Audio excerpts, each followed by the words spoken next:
Good afternoon, everyone. Welcome to the IMF Press Briefing on the first review mission under the Extended Fund Facility Arrangement for Sri Lanka. My name is Hương Lan Pinky Vu. I'm a Communications Officer at the IMF. And today I'm delighted to be joined by three speakers. Peter Brewer, Senior Mission Chief for Sri Lanka.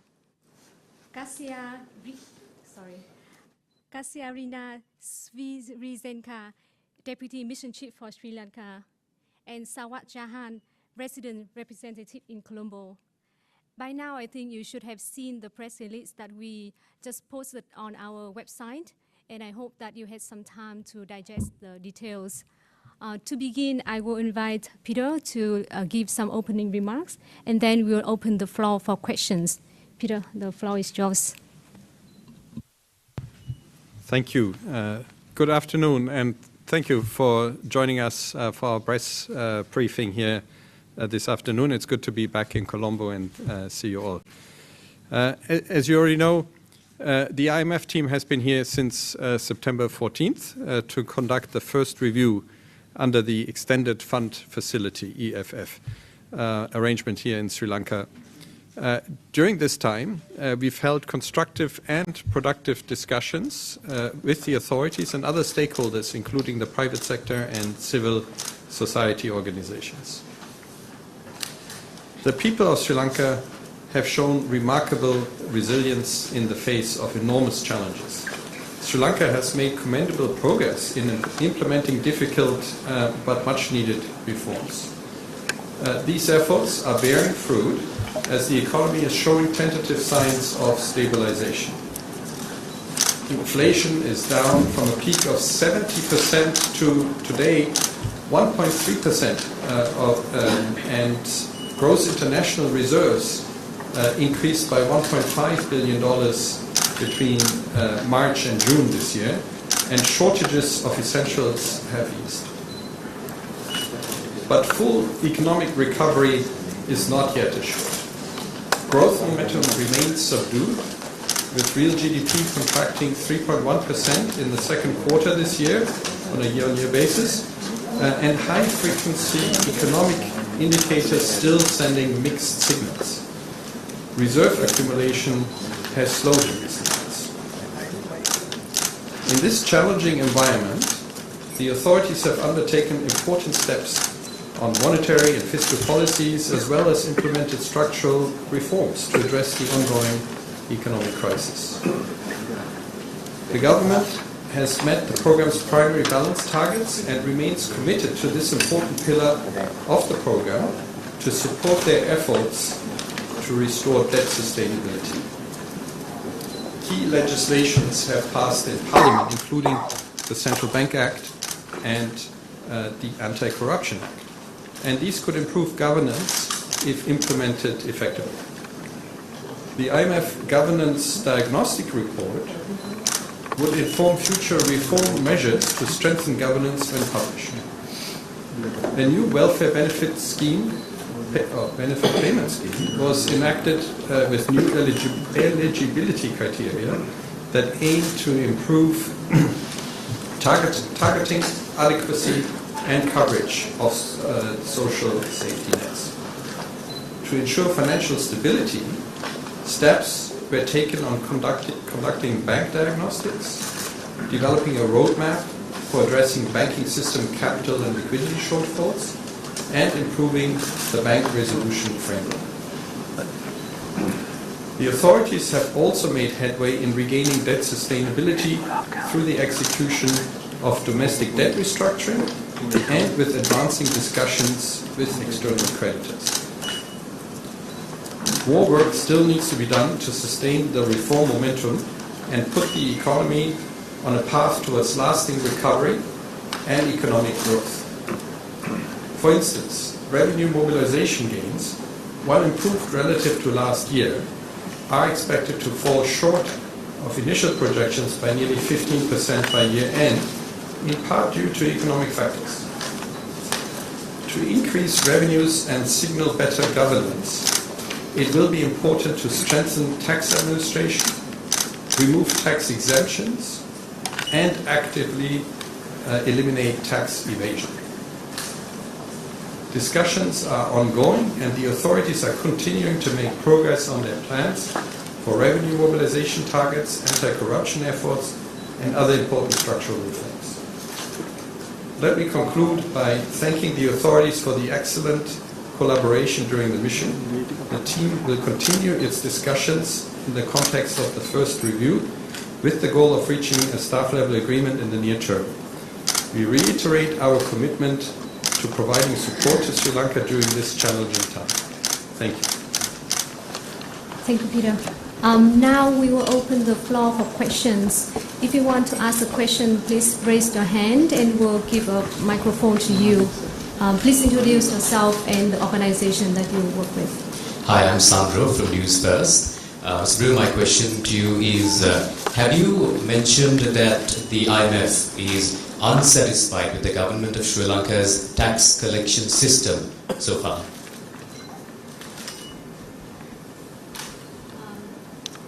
More questions, please. Yes, Naila Slim, Swedish Radio here. I would like to hear your opinion about the work done to secure the situation for the most poor. That was one of the conditions of the IMF, but it seems like people are having a very tough time still. I think we'll get one more question. Marwan? Yeah, Marwan Makamako of Nikkei Asia. Peter, you make references to this report review subject to adequate progress on finance reviews. This means bilateral discussions with external creditors. The president is due to go to China next month, hopefully to win Chinese support for debt restructuring. What if these delays continue, and how would that delay impact Sri Lanka's economic recovery? Thank you. Thank you. I think we'll take this first batch.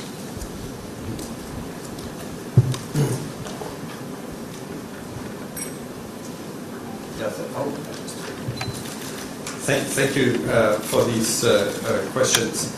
So, as I mentioned, and as we mentioned in the press release, tax collection is a concern in Sri Lanka. It's an important pillar of the program because it's important to sustain the essential expenditures of the government. The government provides important services, education, health, infrastructure, support for the poor and vulnerable, and these expenditures need to be sustained with an appropriate amount of revenues.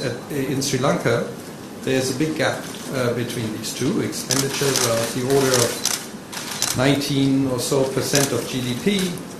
Revenue is in the order of 9% of GDP or so, and that gap needs to be filled. To accomplish that objective, it's important to have appropriate tax policies and tax administration systems in place that support this effort. The reforms in this regard already started last year with significant tax policy reforms that essentially reversed some of the large tax cuts that had taken place in 2019.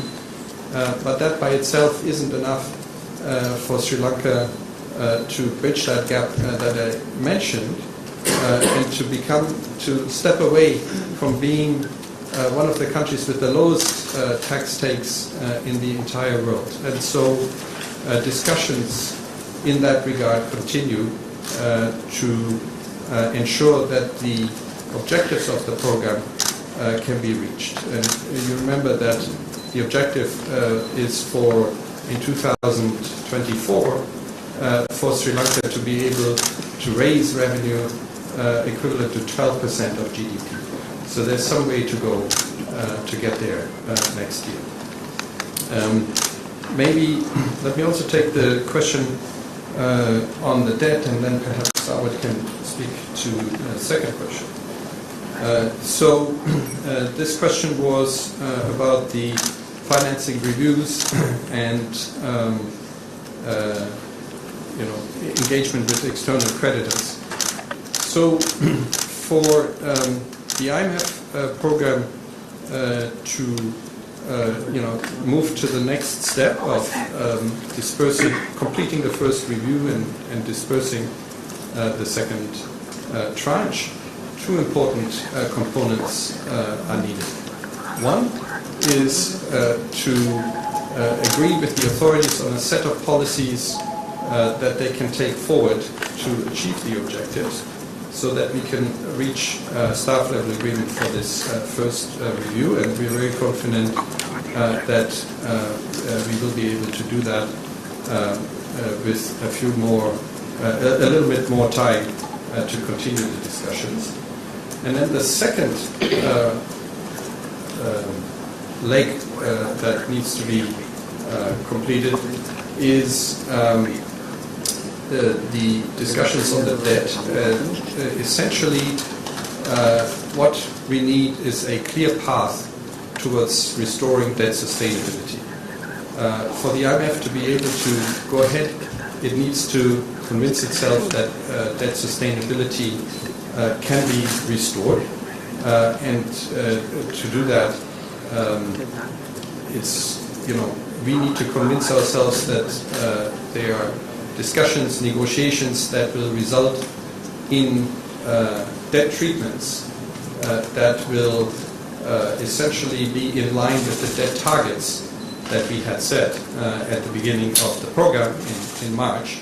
When these debt targets can be reached, that is when we assess that debt sustainability can be restored, and so we need to convince ourselves of the path to that direction.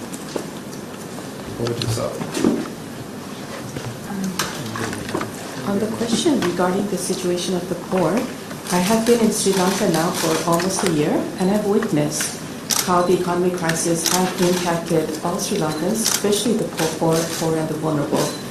And it is the poor and the vulnerable group that do not have the buffers to go through this crisis.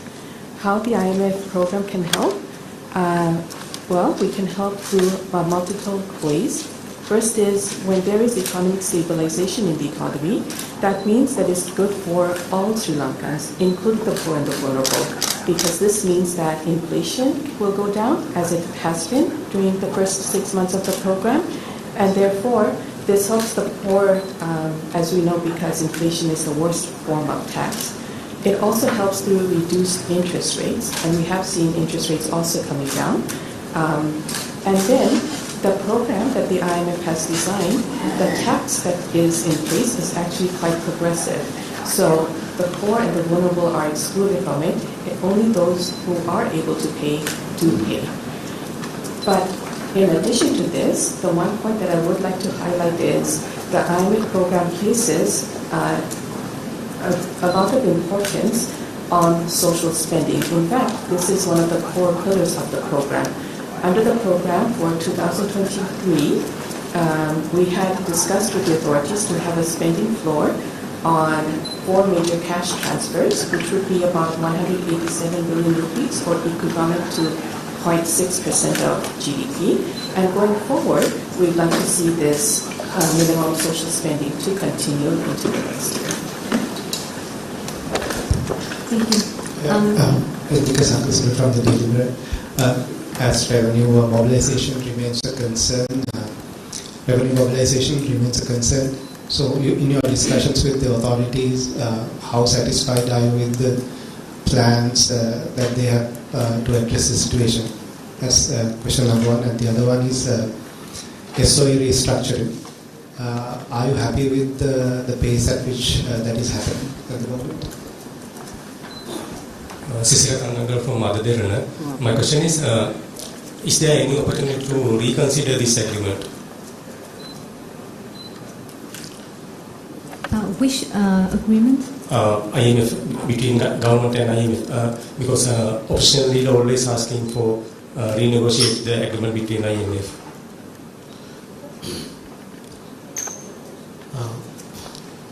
One more question over there. Shiharan is from Economy Next. The government has already announced its DDO, domestic debt optimization. Are you satisfied with it, and do you think EPF alone is enough, or do you think they need to go for banking sector as well in the DDO? That's my first question. Second question, when is likely to the second tranche be disbursed if everything goes well?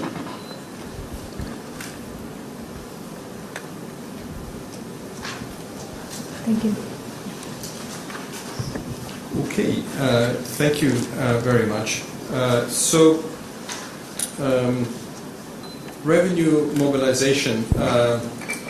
So as I mentioned, there has been a strong effort already. Considerable reforms have been introduced.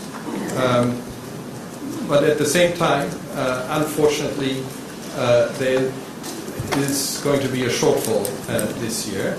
This is partially due to economic factors, because, as I mentioned, growth is a tad lower than was projected, and as inflation is significantly less, and the exchange rate is a little bit different. So there's a whole host of factors that explain some of the shortfall. But there's also a lot more to be done in terms of continuing with the reform path and also tax administration. So that really is the area where the discussions are focused on, so as to reach the objective of 12% of GDP revenue by the end of next year, and avoid a shortfall next year. So we're really looking to the benefits of the tax reforms that were introduced last year to bear full fruit and to be supplemented with appropriate additional reforms. So maybe you can do in a second. With respect to can the agreement reconsidered or renegotiated? In principle, that's possible. It's of course a big undertaking, and indeed, we would want to be sure that the objectives of the program can still be achieved. But it does happen that there are little changes to the program where the same objectives can be achieved in different ways.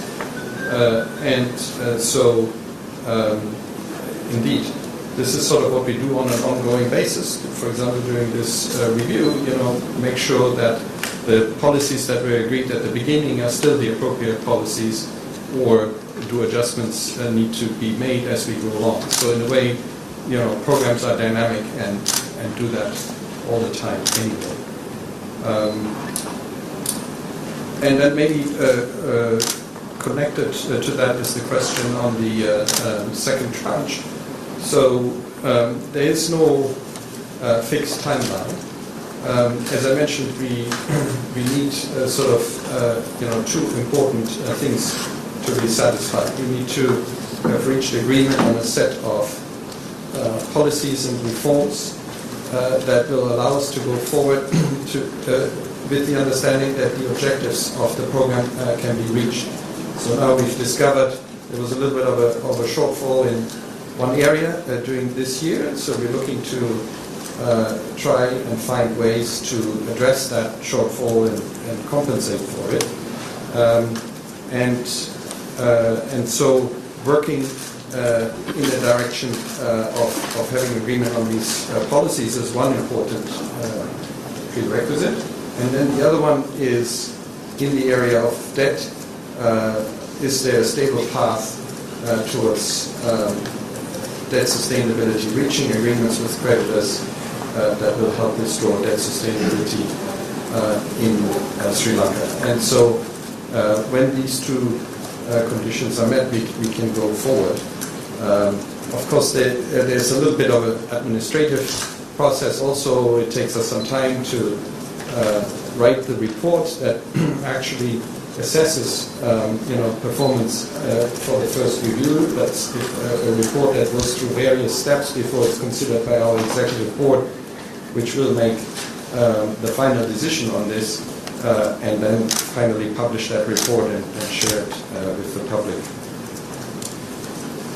then there's a question on the domestic debt restructuring and sort of excuse me, the various elements of it in the country. So from the IMF's perspective, what matters to us is that the debt targets can be reached. Remember, these are the targets with respect to the debt stock and with respect to the flow of debt, the gross financing needs, the debt service on the external side, and also the debt relief that's needed within the program period. The government, together with their financial and legal advisors, then has to think about how to reach that objective. How can we ask the various creditors to offer relief to us, the government, so that we can comply with these objectives. Now, within that, so the government has chosen a particular way, and as you said, the banks are not in there. Now, I should say we care about the targets, but we also care to some extent how we get there, in the sense that it's important for us to maintain financial and social stability. Because otherwise the problem could just become worse, and then these targets don't apply anymore. So here in Sri Lanka, I think financial stability is maintained. The banks will nevertheless suffer from the restructuring through their exposure to the government through domestic foreign exchange instruments, as well as external foreign exchange instruments. Which is why also financial stability is an important part of the program with its own pillar. But let me stop there. I've spoken quite a bit and try to answer your questions.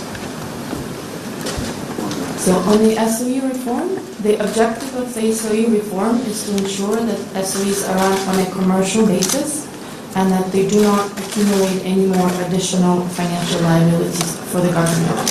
So in this area, the authorities are making good progress.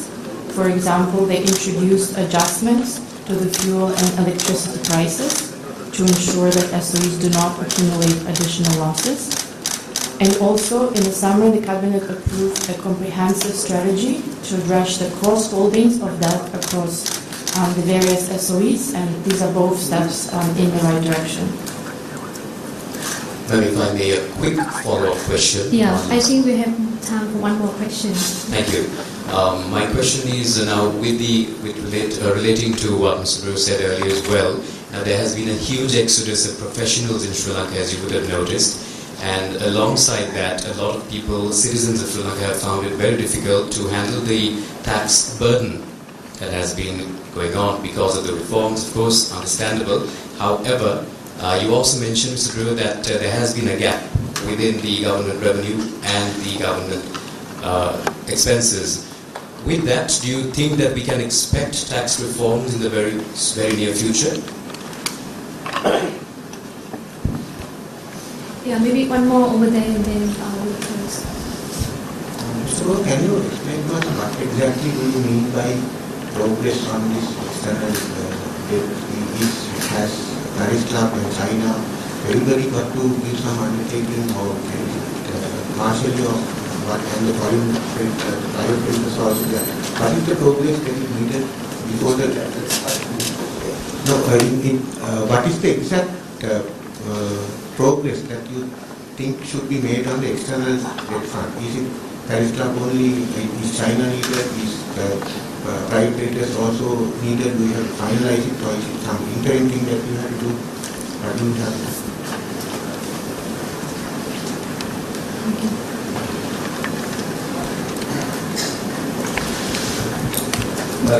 Thank you. Yes, filling the gap of missing tax revenues does mean some reforms are needed in order to increase the tax take. We're fully cognizant of the cost that this implies for the population, and indeed, it's not only the taxes, right? It's also utility prices. Inflation has left prices very high. The population is affected in so many different ways, and it is, very, very burdensome for the average citizen of the country. Essentially, the country is now sort of experiencing the consequences of both the policies and shocks that happened in Sri Lanka over the past so many years. These are policies that left the country very vulnerable. In particular, a very strong tax cut in 2019, the effects of which were then exacerbated by various shocks in the country. So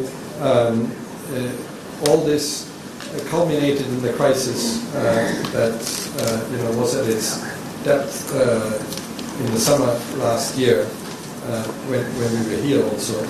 And so essentially the population is now being asked to help cover the costs, and that is very burdensome, and I understand that.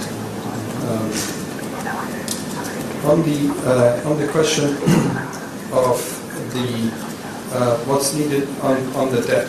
So really what we need is, so we conduct something called financing assurances review. This is a process that we have that applies, in the case of Sri Lanka, to both official creditors, meaning other countries that have lent to Sri Lanka on a bilateral basis, as well as commercial creditors, for example, bondholders.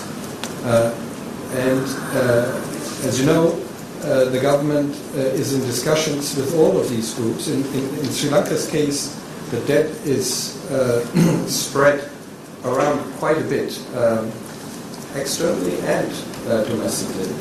And so what we look for in order to be able to move forward in this debt restructuring case is adequate progress in the negotiations with the creditors that would give us confidence that this process will be concluded in a timely manner and in line with the program's debt targets.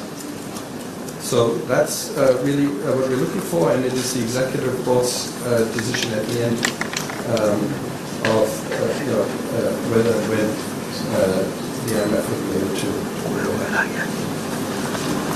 Thank you very much.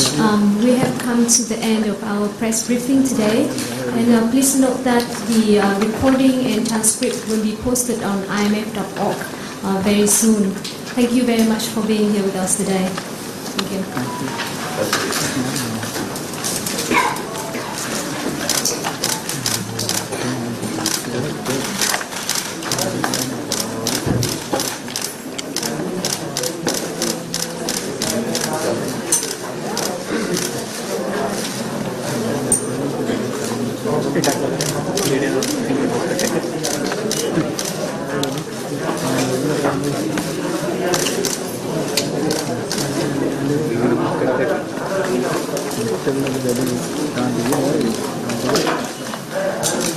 Iya, rumah di mana?